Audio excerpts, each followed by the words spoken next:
Eles nem esperaram o advogado falar. Ela não vai conseguir nada. Papai a odiava.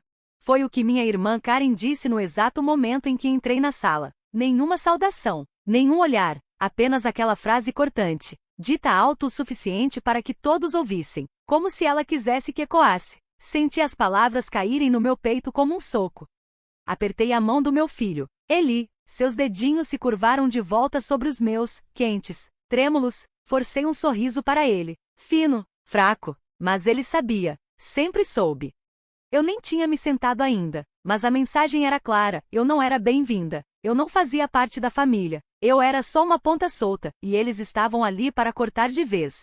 Karen estava sentada à cabeceira da mesa, perfeitamente composta em um terninho cinza. O cabelo escuro preso naquele coque apertado que ela sempre usava quando queria se sentir superior. O batom vermelho vivo, a clássica pintura de guerra da Karen, denunciava que ela estava pronta para uma batalha da qual eu nem sabia que fazia parte.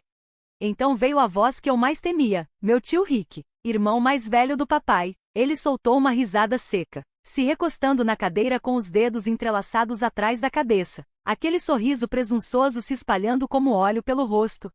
Até a filha dela sabe que ela é inútil, murmurou Rick, acenando com a cabeça para Eli como se ele nem fosse humano.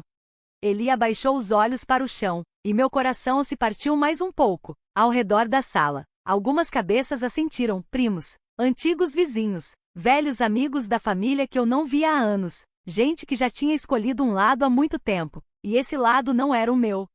Engoli em seco, minha garganta parecia lixa, o ar estava pesado, cheirava a poeira, couro velho das cadeiras e o perfume enjoativo demais que Karen claramente tinha exagerado. Eu conseguia sentir meu próprio pulso nos ouvidos, alto, quente, humilhante. Levei Eli até a cadeira mais distante, no fim da longa mesa de mogno, longe da matilha. A cadeira rangeu quando me sentei. Eli subiu no assento ao meu lado, as pernas balançando sem alcançar o chão, as mãos cruzadas no colo, como se quisesse desaparecer. Karen virou a cabeça lentamente em minha direção, quando nossos olhos se encontraram. Ela sorriu, mas não havia calor naquele sorriso, só pena, uma pena encharcada em veneno. Você sabe que isso é inútil, né? Disse minha irmã Karen, a voz suave e fria. Papai reescreveu o testamento, te cortou completamente. Disse que você estava morta para ele. Eu não respondi, não conseguia, minha língua estava pesada demais.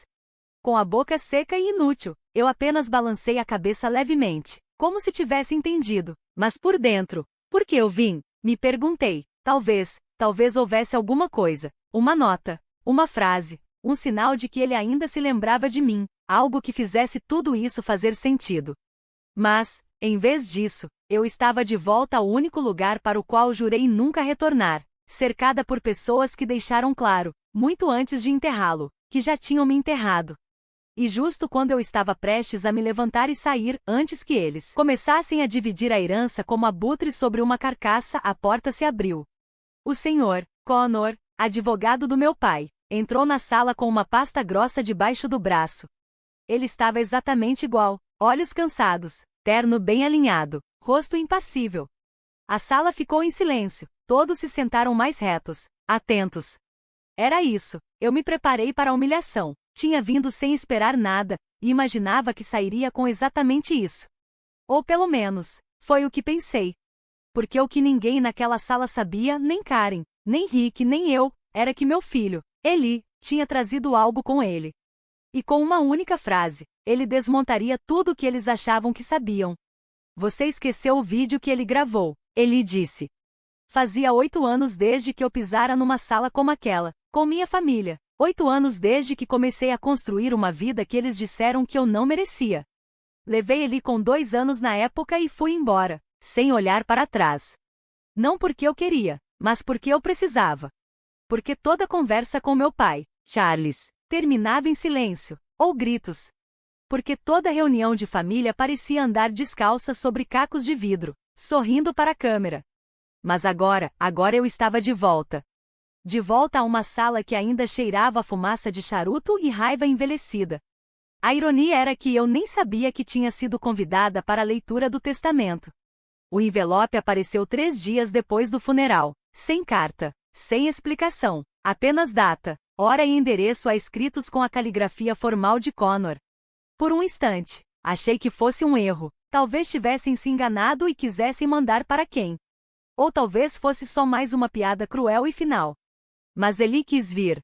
Ele me olhou com aqueles olhos grandes e suaves, e disse com a voz baixa, porém firme: a gente devia ir, mãe, talvez tenha algo que você precise ouvir.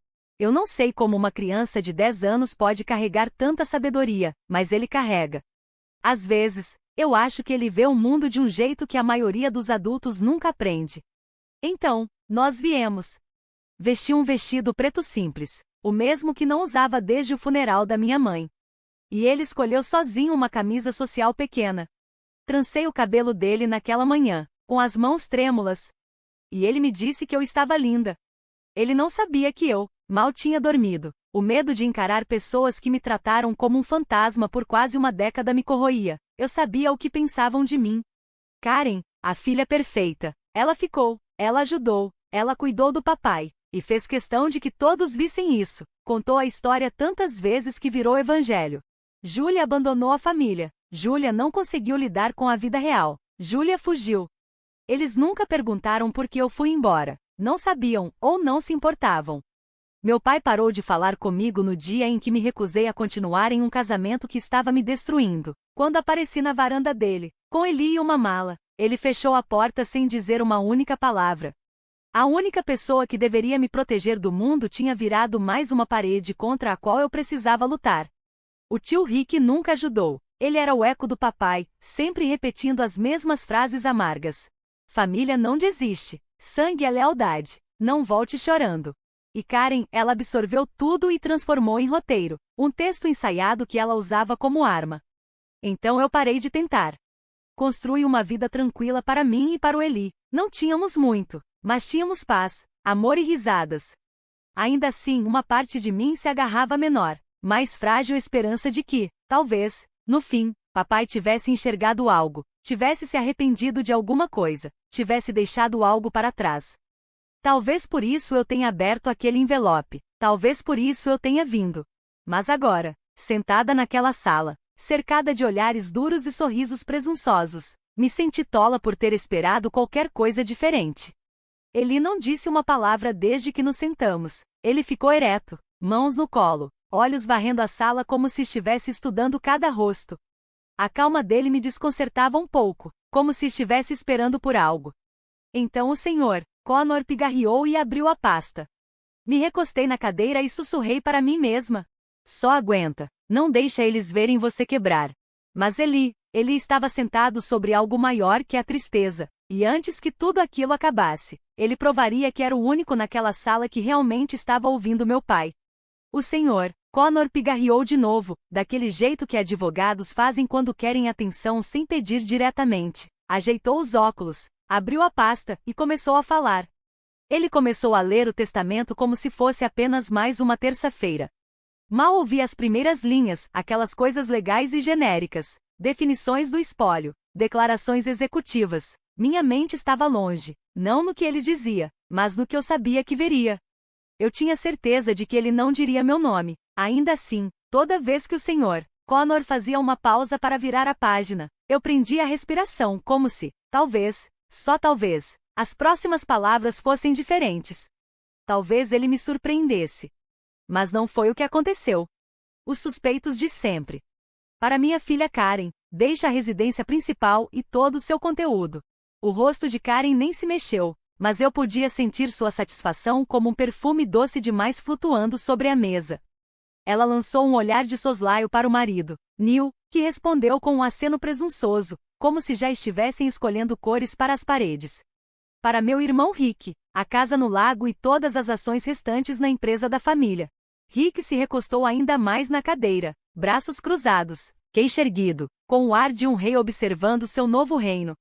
Vi quando ele escorregou o charuto de volta entre os dentes e mordeu de leve, como se tivesse acabado de vencer alguma guerra. Para Paul, meu sobrinho, a coleção de carros antigos. Paul, o primo que uma vez me trancou para fora do meu próprio quarto quando eu tinha 9 anos, só para me ver chorar. Aquele Paul. Mordi o interior da minha bochecha para não deixar meu rosto rachar. Senti as lágrimas se acumulando atrás dos olhos, quentes, afiadas, mas não deixei que caíssem. Nenhuma menção a mim, nem sequer uma nota de rodapé. Então veio a frase que eu estava temendo.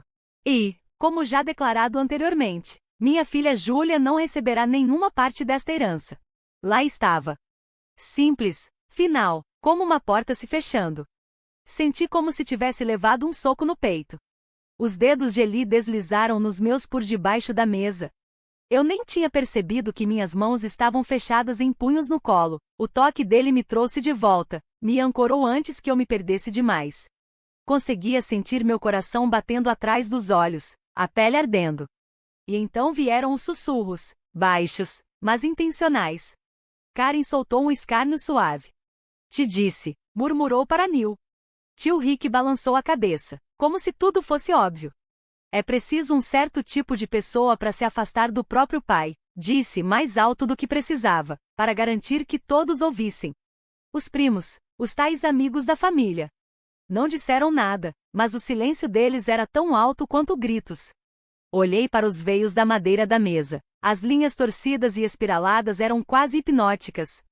Era mais fácil olhar para aquilo do que para os rostos deles. Rostos. Eu evitava os rostos.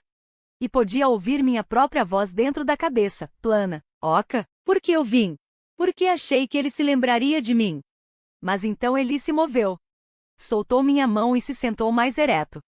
Senti a mudança no ar antes mesmo de entender o que estava acontecendo. A voz dele cortou a tensão da sala como uma lâmina pequena, suave, mas inabalável. Você esqueceu o vídeo que ele gravou. A sala congelou. Karen piscou. Rick se virou. Senhor, Connor parou no meio da leitura, a caneta ainda pairando sobre a página. Virei para Eli, confusão invadindo meu cérebro. Que vídeo? Perguntei, quase num sussurro. Mas Eli não estava olhando para mim. Ele encarava a frente, firme, decidido. Enfiou a mão na mochila e puxou um envelope branco, levemente amassado, mas ainda bem fechado. Meu nome estava escrito na frente, mas logo abaixo, a caligrafia do meu pai. Para o advogado, somente se ficar feio. Eu não entendi, ainda não. Mas ele entendia. E de repente, pela primeira vez no dia inteiro, senti o equilíbrio da sala mudar. Fiquei olhando para o envelope nas mãos do meu filho, como se fosse radioativo. Mas Eli o segurava com a mesma calma de quem segura um livro de histórias. Só que meus olhos estavam grudados naquela caligrafia. Todas as letras maiúsculas, firmes, inconfundíveis. Somente se ficar feio. Bem, tinha ficado feio. Minha voz saiu engasgada. Eli, onde você conseguiu isso? Ele me olhou. A expressão dele era suave, mas firme. Vovô me deu, faz um tempo. Ele disse para eu guardar. Meu coração tropeçou. Ele deu para você? Eli assentiu. No dia em que visitamos ele, só eu e ele, você estava no trabalho. Pisquei, tentando puxar a memória. Lembrei daquele dia. Eli tinha perguntado se podia ir com o vizinho deixar um presente pro vovô. Foi a primeira vez que deixei ele ir sem mim. Eu não fazia ideia que eles tinham conversado. Agora, o senhor, Connor estendia a mão sobre a mesa. Posso? Perguntou gentilmente. E Eli entregou o envelope sem hesitar. A sala inteira se inclinou, como se o ar tivesse mudado de direção. Karen apertava os olhos, como se não conseguisse processar. Rick se remexia na cadeira, não mais relaxado pela primeira vez, alerta. Ninguém tinha nada a dizer. O som do envelope se abrindo, um rasgo baixo e seco, foi a coisa mais alta na sala. Dentro, um pequeno pendrive. Preto, comum. Mas meu pulso disparou como se fosse uma granada. Senhor, Connor franziu a testa e retirou uma nota que também estava no envelope. Mais uma página. Com a caligrafia do meu pai. Os olhos do senhor, Connor examinaram o bilhete, e pela primeira vez desde que entrou na sala, sua compostura vacilou, só um pouco, mas eu vi. Ele não falou imediatamente, apenas balançou a cabeça devagar, como se algo que nunca fora dito tivesse acabado de se confirmar. Todos, disse Connor, com a voz agora mais baixa, há uma mensagem em vídeo de Charles Thomas, gravada antes da versão final deste testamento. Ele pausou, como se estivesse escolhendo bem as palavras. Ela foi selada com instruções claras para ser exibida somente se esta situação se tornasse contenciosa. Seus olhos se voltaram para Karen, depois, para Rick, ambos se mexeram nas cadeiras. Karen zombou. Isso é ridículo, ele nunca mencionou nenhum vídeo. Tio Rick se inclinou para a frente, a voz ganhando força. E como sabemos o que tem nessa coisa? Pode ser falsa. Connor ergueu a mão com calma. Está com data e hora autenticadas. Reconheci a caligrafia e a assinatura. Pelas instruções dele, sou legalmente obrigado a reproduzir o conteúdo. Ele conectou o pendrive a um laptop preto, elegante, que estava sobre a mesa ao lado. A tela piscou, ganhando vida. O logotipo inicial se dissolveu em um fundo preto com apenas uma linha de texto. O ar na sala mudou. Ninguém falou, ninguém se moveu. Eu podia sentir meu coração pulsando nas pontas dos dedos. Agarrei os braços da cadeira como se aquilo pudesse me impedir de sair flutuando dali, como se meu corpo não aguentasse o peso daquele momento. Minha respiração estava curta, trêmula. Por que papai deixaria um vídeo? Por que Eli? O que ele teria a dizer agora, depois de tudo? Eli não parecia nervoso, só ficou ali, quieto, os olhos fixos na tela como se já soubesse o que estava por vir. Karen agora estava pálida, os lábios pressionados numa linha dura. Rick tinha parado de mastigar o charuto. Eu queria correr, queria chorar, queria gritar.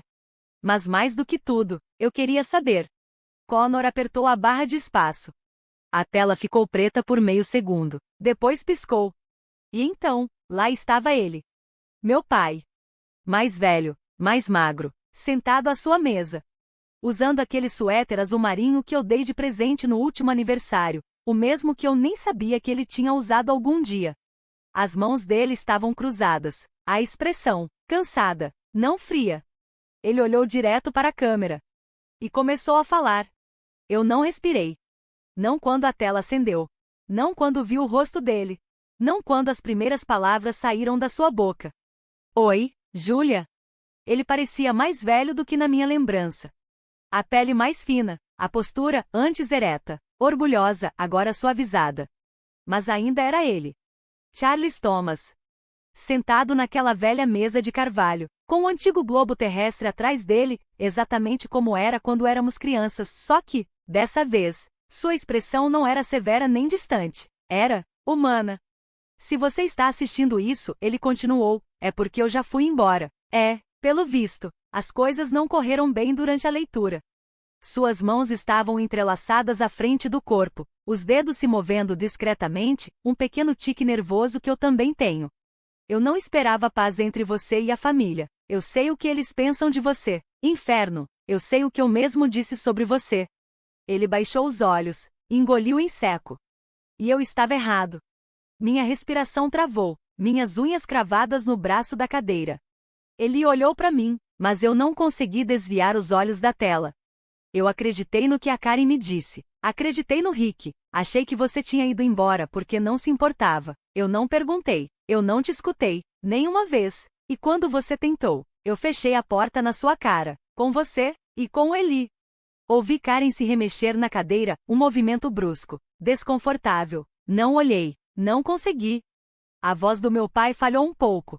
Achei que ser forte era ter orgulho, que se você fosse embora, seria uma traição. Mas força de verdade é aparecer, é proteger o seu filho. E você fez isso, você fez o que eu não consegui.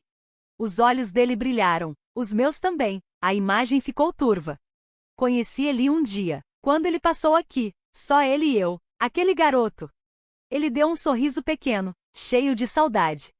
Ele não falou muito, mas, quando perguntei sobre você, ele só disse, minha mãe é o lugar mais seguro do mundo. Minha mão foi direto à boca, meu peito parecia um campo em erupção. Eu te perdi, Julia, vejo isso agora. Perdi minha filha porque não consegui parar de tentar estar certo tempo suficiente para te amar do jeito que você precisava. Ele respirou fundo, limpou a garganta, olhou direto para a câmera, firme. Então, eu mudei o testamento. Um suspiro coletivo ecoou pela sala. Uma cadeira rangeu, talvez a do Rick. Karen murmurou algo, mas eu nem ouvi. Mal conseguia ouvir qualquer coisa além da voz do meu pai.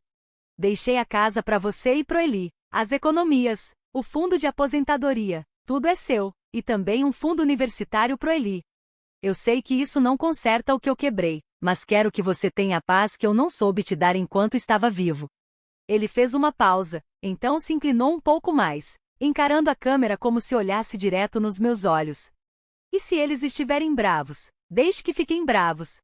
Você merece isso, você viveu tudo isso, e nunca pare de ser mãe. Isso já é muito mais do que eu consegui ser. Um nó subiu pela minha garganta, tão grande que mal consegui respirar. Eu tenho orgulho de você, e eu te amo, Julia, sempre te amei, eu não sabia como demonstrar. E então, pouco antes da tela ficar preta, ele acrescentou, com calma: cuide do meu neto, diga obrigado a ele. A tela escureceu, sem música, sem transição. Apenas silêncio, um silêncio puro, sagrado. Ao meu redor, ouvi cadeiras rangendo, alguém fungou. Mas eu não me movi. Fiquei ali, sentada, com a mão sobre a boca, as lágrimas descendo pelo meu rosto. Sentindo como se algo que eu nem sabia que carregava finalmente tivesse sido retirado de mim. Depois de tantos anos de barulho, de culpa, do exílio, do silêncio, ele me ouviu. Ele finalmente me ouviu. E no silêncio que se seguiu, ninguém podia tirar isso de mim. Ninguém disse uma palavra quando a tela escureceu. Nem Karen, nem Rick, nem os primos ou os amigos da família que um dia sorriram com educação enquanto ignoravam o peso que eu carregava. Até o Sr. Connor permaneceu parado, com a mão suspensa sobre o mouse, como se pausar o vídeo também tivesse pausado o tempo. E talvez, de algum jeito, tivesse mesmo. Não sei quanto tempo fiquei ali. Minha mão ainda sobre minha boca. Minhas bochechas molhadas, mas eu nem tinha percebido as lágrimas caindo, até sentir a mão de Eli deslizar na minha novamente. Ele não chorava. Apenas me olhou com um pequeno sorriso, como se estivesse esperando esse momento o tempo todo. Esperando a verdade. Finalmente, encontrar voz. Eu me inclinei e beijei o topo da sua cabeça. Meu coração doía de algo grande demais para ser dito em palavras. Amor, alívio, tristeza. Todos juntos. Do outro lado da sala, Karen se levantou de repente. A cadeira arrastou no chão. Ela pegou a bolsa com as mãos trêmulas e saiu sem dizer uma palavra.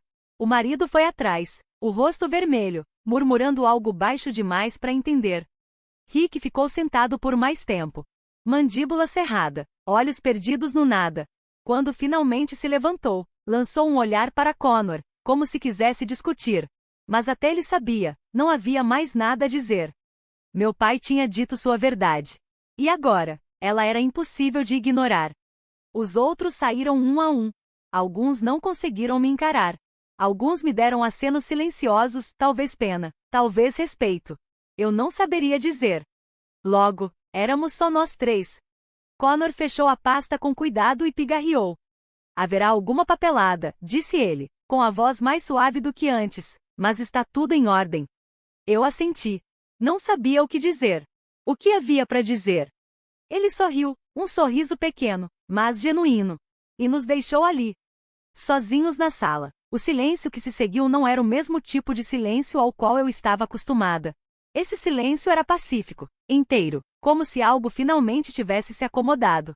Olhei para Eli, ainda segurando minha mão, ainda me olhando como se eu fosse a pessoa mais forte do mundo. E talvez, nos olhos dele, eu fosse, mas ele foi quem me salvou. Ele carregou aquele envelope como se fosse apenas um pedaço de papel, não a verdade que reescreveria tudo. Ficamos mais um pouco ali, não sei porquê, talvez eu só precisasse de tempo para respirar. Talvez eu quisesse sentar naquela única sala onde, pela primeira vez em anos, senti que pertencia. Continuei ouvindo a voz do meu pai na minha cabeça: eu estou orgulhoso de você.